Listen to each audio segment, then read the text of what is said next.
I think of this collection as your technological architectural collection. I prefer you to see the clothes because I can tell you whatever I want. The best thing is you can illustrate it by what you see. Odile, how much hairspray do you have in your lungs today? I don't breathe, you know. The hair is very intriguing in this collection. There's a sort of folkloric quality. I like the idea of a modern fairy, you see. I'm doing a lot of volume, and we have a little crown on the top of the hair. We've seen so much from the 1980s this week. Now, Karl Lagerfeld helped define that decade, so it makes perfect sense that it's the 2080s he's more interested in.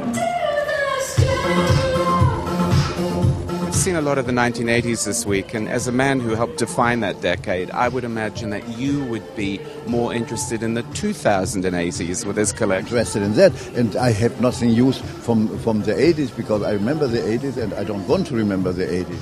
Well, that's the thing. I don't think he feels like going backwards for him.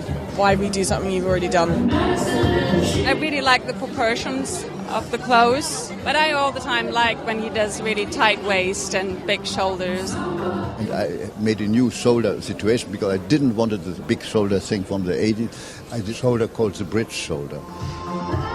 I think it was really futuristic 80s. You know, Karl always has a wonderful minimalist style, strong shoulders, but not retro. He's never going to be literal.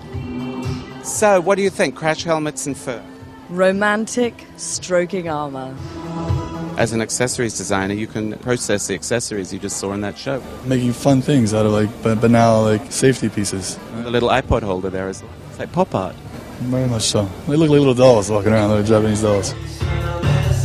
He's different every time, but there's the intrinsic components that make it obviously Lagerfeld. The way he's so unashamed about tailoring it to a body that is streamlined.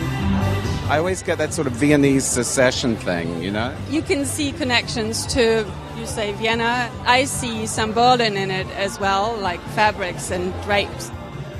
You know, the French say you get hungry when you're eating, and I get inspired when I'm working. It's my engine. You never run out of gas, because then I would too. No, you know, the price lowered, huh?